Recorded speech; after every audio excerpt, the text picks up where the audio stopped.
Assalamualaikum warahmatullahi wabarakatuh. Ayah, bunda, dan adik-adik sekalian yang kami banggakan, perkenalkan, nama saya Dr. Fitriani Yudi Hastuti. Saya adalah seorang praktisi kesehatan yang kebetulan sebagai dokter umum. Di sini kita akan membagikan tips dipandang dari segi kesehatan untuk menjalani ibadah Ramadan kali ini.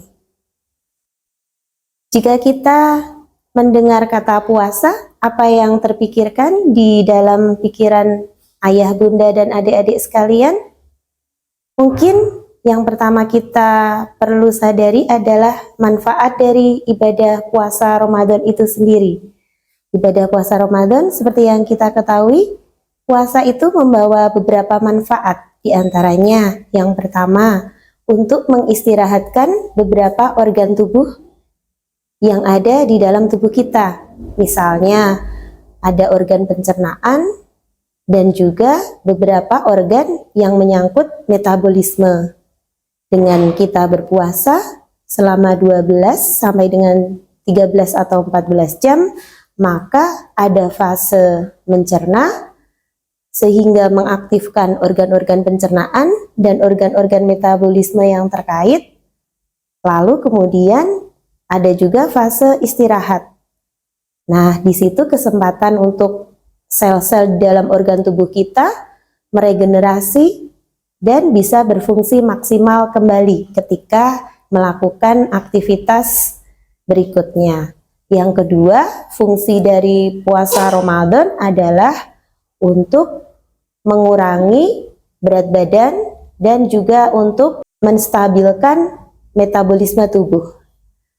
Seperti yang kita ketahui, dengan adanya ibadah Ramadan ini, maka kita bisa mengendalikan apa yang kita akan konsumsi yang masuk ke dalam tubuh kita, juga mengurangi durasi atau mengurangi frekuensi juga dari kita makan, sehingga akan mengurangi jumlah kita mengemil. Manfaat yang kedua adalah membantu menurunkan berat badan dan juga untuk menstabilkan kerja metabolisme tubuh kita. Maksudnya bagaimana, ayah bunda sekalian? Yaitu dengan kita menjalankan ibadah Ramadan ini, maka kita dapat mengurangi frekuensi makan dalam sehari, sehingga otomatis makanan yang masuk ke dalam tubuh kita juga lebih terkendali, tidak sebanyak ketika kita tidak menjalankan ibadah puasa. Manfaat puasa Ramadan yang ketiga adalah secara neuropsikologis, secara neurologis, yaitu akan membantu mengaktifkan sel-sel saraf otak sehingga akan membantu mencegah kepikunan atau demensia, yang secara aspek psikologis tentunya akan mengurangi tingkat stres atau kecemasan karena adanya fase relaksasi, adanya fase istirahat bagi sel-sel tubuh kita, terutama sel-sel otak kita.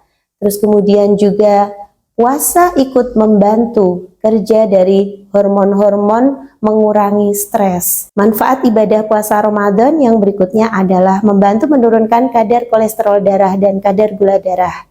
Dengan kita melakukan ibadah puasa, maka kita dapat mengendalikan makanan yang masuk ke dalam tubuh kita, termasuk mengurangi makanan yang mengandung lemak, juga kita akan mengurangi makanan yang mengandung gula atau karbohidrat yang simple, yang mudah dicerna dan akan menyebabkan kenaikan gula darah. Manfaat puasa juga akan melindungi organ tubuh kita dari racun-racun makanan maupun dari udara yang kotor dan terkontaminasi.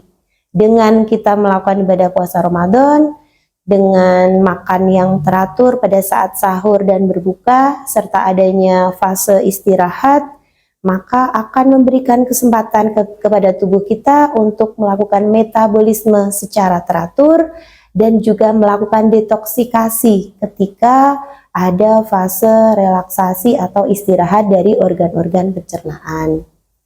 Baiklah ayah, bunda, dan adik-adik sekalian, izinkan saya memberikan beberapa tips dalam menjalankan ibadah Ramadan terutama ibadah puasa ini.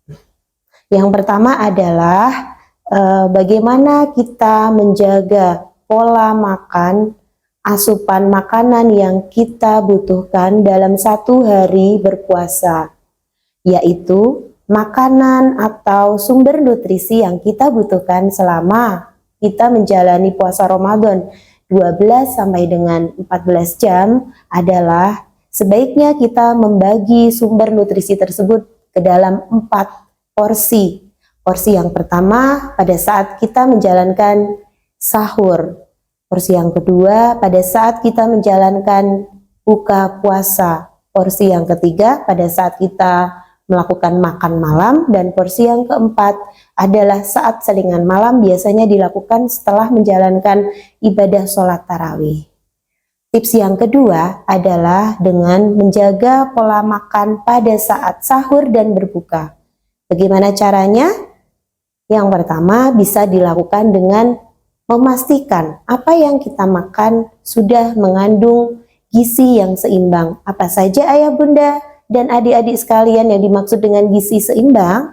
Gizi seimbang adalah makanan yang masuk sudah harus mengandung beberapa zat gizi seperti karbohidrat, protein hewani atau yang berasal dari hewan, yaitu daging, telur, terus kemudian protein nabati yang berasal dari tanaman, bisa berupa tahu ataupun tempe. Juga gizi seimbang itu harus mengandung serat, lemak, vitamin, mineral, dan air. Bagaimana kita menjaga pola makan sahur dan berbuka yang bagus adalah pastikan bahwa apa yang kita butuhkan itu bisa kita penuhi pada saat sahur dan berbuka. Kebutuhan air misalnya, air tubuh kita membutuhkan sekitar 1,5 sampai 2 liter sehari. Di sini kebutuhan air juga dapat kita bagi menjadi beberapa porsi supaya perut kita tidak kembung, langsung memasukkan 1 liter sampai 2 liter ke dalam tubuh kita, yaitu pada saat sahur bisa kita minum 2 gelas air, bisa air putih maupun susu atau minuman sebagai sumber air. Yang kedua, bisa juga pada saat berbuka, kita bisa minum segelas air. Yang kedua, setelah berbuka puasa, ketika akan menjalankan sholat maghrib, bisa minum kembali 1 gelas air.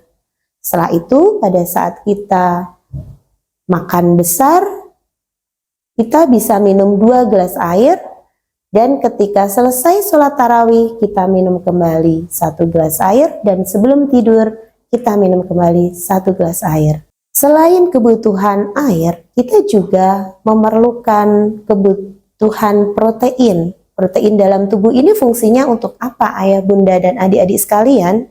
Protein di dalam tubuh akan menggantikan sel-sel tubuh kita yang sudah rusak dan memerlukan pembaharuan, sehingga jaringan dan organ di dalam tubuh kita bisa berfungsi kembali.